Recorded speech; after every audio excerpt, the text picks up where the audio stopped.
ओम शांति। आज हम अंतिम समय कह रहे हैं, तो वास्तव में अंतिम समय किसका? स्वयं का या दुनिया का? किसका? स्वयं का या दुनिया का? दुनिया का नहीं, दोनों का। दोनों का ही अंतिम समय चल रहा है। और स्वयं की बात करें, उसके पहले जब दुनिया की बात करते हैं, तो हम समझते हैं कि जब हम ज्ञान में आए, तब से हम यही सुनते आ रहे कि अंतिम समय आ गया है, पढ़ाई का क्या करना है। सभी ने अपने-अपने अनुभव सुने होंगे, किए होंगे कि ज्ञान में चलते ही क्या हो सुनाई देता है कि अब सबका अंतिम समय आ गया है। दुनिया तो खत्म होने वाली है। कितने साल हो गए उस बात को सुनते हुए। सबके अपने-अपने टाइम का समय है। तो दुनिया का विनाश कब होगा? तो वैसे देखा जाए तो ये एक दिन की बात नहीं है। जैसे एक मकान को गिराना होता है और हथौड़ा हमारे पास साधन हो, तो जैसे-जैसे हम हथौड़े को मारते जाएँगे, तो शायद हमें ज़्यादा चोट लगेगी उस दीवार से।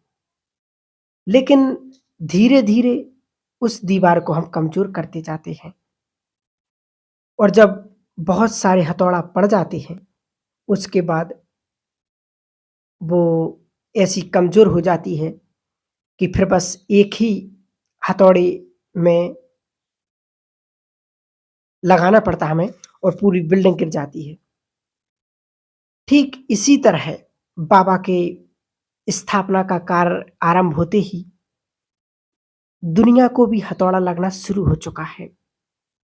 चाहे दूसरे विश्व युद्ध के रूप में और फिर समय प्रति समय हथौड़े लगते ही रहे हैं और लग रहे हैं। कभी कहाँ से तो कभी कहाँ से, कभी प्रकृति ने लगाए, तो कभी मनुष्य ने हथौड़े लगाए, तो कभी किसने हथौड़े लगाए। लेकिन इतना अब ज़रूर है कि धीरे-धीरे दुनिया की जो नींव है, जो कलयुगी दुनिया की नींव है, कलयुगी दुनिया की जो दीवार है, अब वो बहुत कमज़ोर हो गई हैं। और इसीलिए हम देखते जा रहे हैं कि प्राकृतिक ने कहीं भूकंप, कहीं बाढ़, कहीं कुछ ना कुछ बीमारियाँ, ये वास्तव में दुनिया में हथौड़ा लगना शुरू हो चुकी हैं। और कहा जाता है कि यदि किसी पर विजय प्राप्त करना है, तो सबसे पहले उसका मोरल डाउन करना बहुत ज़रूरी है। उसका मोरल डाउन करो तो फिर उसके बाद उस पर हम विजय प्राप्त कर सकते, जीत पा सकते हैं। तो माया ने भी ये कार्य किया है कि दुनिया को जिस तरह से चरित्रहीनता की खाई में ले जा रहा है, कि आज उसको देखते हुए हर कोई अब ये कहने लगा है कि बस भगवान अब इस दुनिया में रहना नहीं है, इस दुनिया को खत्म करो। आज हर मनुष्य, हर इंसान के मुख से ये शब्द निकलने लगे हैं। तो हम देखें तो वास्तव में माया ने ये काम शुरू कर दिया, इसलिए आज हर मनुष्य का मोरल डाउन होता जा रहा है। और जो प्राकृतिक आपदाएँ दुनिया में हलचल जो हो रही है, उससे कितनी मनुष्य आत्माओं के मोरल डाउन हो चुके हैं। और कई लोग भय से मर रहे हैं। तो और आगे भी जो बातें आएँगी, उससे बहुत लोगों का मोरल डाउन होगा। तो एक जैसे अंदर से हथौड़े पड़ रहे हैं और एक बाहर से हथौड़े पड़ रहे हैं। अंदर से मोरल डाउन करने के हथौड़े पड़ रहे हैं और बाहर से अनेक प्रकार के आपदाओं का, अनेक प्रकार की परीक्षाओं का जो हथौड़े लग रहे हैं, तो उससे जैसे धीरे-धीरे कमज़ोर हो चुकी हैं दीवारें और इसीलिए समय यही बता रहा है कि अब बहुत जल्दी ये दीवारें गिरने वाली हैं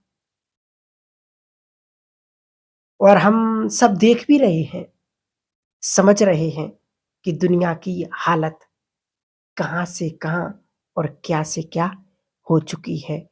ये स्पष्ट समझ में आ रहा है। आज संसार में चाहे संस्कारों के ऊपर देख लो तो हर इंसान के संस्कार बदलते जा रहे हैं। हर इंसान का चरित्र गिरता जा रहा है। तो संसार में बहुत गिरावट की स्थिति बनती जा रही है। तो देखो, ये दीवारें अब गिरने वाली हैं, लेकिन दूसरी तरफ ये कहा जाता है कि अब अंतिम समय है। अपना अंतिम समय तो कभी भी आ सकता है और इसीलिए ऐसे समय से पहले कौन-सी स्थिति चाहिए और उसके लिए क्या पुरुषार्थ होना चाहिए। तो अगर बाबा की स्थिति को देखा जाए या दादी की स्थिति को देखा जाए, तो जो बाबा ने अनेक अव्यक्त मूल्यों में हम बच्चों को इशारे दिए, तो अंतिम समय के लिए जो स्थिति की आवश्यकता है कि ब्रह्मा बाबा के जीवन में देखा जाए, तो लास्ट स्टेज संपूर्णता की, वो है कर्मातीत स्थिति। कर्म योगी भी रहे और कर्म योगी स्थिति से ही कर्मातीत अवस्था को प्राप्त किया और कर्मातीत स्थिति बनाई। दूसरा, जैसे बाबा के जीवन को देखते हुए जो अनुभव सुने हैं हम सभी ने, उसके माध्यम से कि बाबा की जो अंतिम स्थिति थी, वो थी डबल लाइट फरिश्ता स्टेज कि बाबा जब आंगन में चलते थे, तो दादियाँ बताती हैं कि बाबा इतनी गहन साइलेंस की स्टेज का ऐसे निकलते थे, जैसे पास से निकलते थे, तो ऐसे लगता था जैसे कोई बादल पास से निकल गया है। इतनी लाइट अवस्था थी बाबा की। बाबा के चेहरे से वो लाइट, वो प्रकाश चारों ओर फैलते हुए दिखाई देता था। ये स्थिति थी बाबा की और इस स्थिति का कारण था कि बाबा ने कैसे स्थिति बनाई, उसके लिए क्या अभ्यास किया, क्या पुरुषार्थ किया, जो बहुत काल का अभ्यास था बाबा का। तो जब दादियाँ अनुभव सुनाती हैं कि जब हम बाबा को कोई बात सुनाने जाते थे, तो कभी-कभी ऐसा लगता था कि बाबा है ही नहीं और बातें सुन रहे हैं। लेकिन जब बाबा से पूछते थे कि बाबा, जो हमने सुनाया वो आपने सुना? तो बाबा उसका पूरा एसेंस बताते थे कि आपने ये कहा। क्योंकि बाबा इतने सार स्वरूप में स्थित हो जाते थे कि बच्चों की बातों का सार कैच कर लेते थे और जो विस्तार की बातें थी, उन्हें अनसुना कर देते थे। तो डबल लाइट स्टेज का आधार था सार स्वरूप का अभ्यास और व्यर्थ से ऊपर। बाबा तो वैसे भी व्यर्थ के संकल्प ही नहीं चलते थे बाबा के। वैसे भी बाबा व्यर्थ से सदा मुक्त रहते थे और बाबा को फुल स्टॉप लगाना बहुत आसान था, क्योंकि कभी क्वेश्चन मार्क हुआ ही नहीं बाबा का। हम लोगों के लिए डिफ़िकल्ट इसलिए लगता है क्योंकि बीच-बीच में क्वेश्चन उत्पन्न होते हैं। इसलिए उसको बिंदी लगाना, बिंदी बनना मुश्किल लगता है। लेकिन बाबा का बिंदी लगना और बिंदी बनना बहुत सहज था और नेचुरल था, क्योंकि बाबा के जीवन में कोई ने क्वेश्चन ही नहीं था।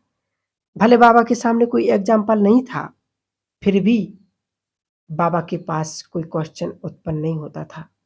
हमारे पास मम्मा, बाबा, दादियाँ इतने एग्ज़ाम्पल होने के बावजूद भी, इतनी बाबा की अव्यक्त मूल्ययाँ, साकार मूल्ययाँ अध्ययन करने के बाद भी हमारे मन में सवाल है।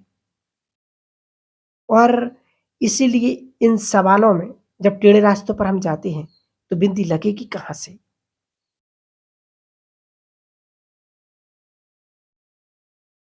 दादी गुलज़ार दादी जी के जीवन में भी कोई सवाल नहीं था, इसलिए वो बाप समान बन गईं। क्या हम सबसे पहले अपनी स्थिति ऐसी बनाएँ? क्वेश्चन, निरसंकल्प। जिस दिन हमारे मन में कोई सवाल नहीं, उस दिन हमारी बिंदु रूप स्थिति सहज बन जाएगी। और इसीलिए बाबा ने कई बार इशारा भी दिया मुरलियों में कि बच्चे आदि का पाठ सो अंत का पाठ। आदमी जो पहले का पाठ था आत्मा का, आदि कि मैं आत्मा हूँ, और लास्ट का पाठ भी आत्मा हूँ। अंतिम समय में अंतिम प्रश्न जो होगा, अंतिम पेपर जो होगा, उसका बाबा ने बताया भी है कि 1 सेकंड का होगा, और 1 सेकंड के लिए बिंदी स्थिति ही चाहिए। बीज रूप कहो, बिंदी स्थिति कहो। अगर उसका अभ्यास नहीं है, तो अंतिम समय में उस स्थिति में 1 सेकंड में वो स्थित होना मुश्किल हो जाएगा।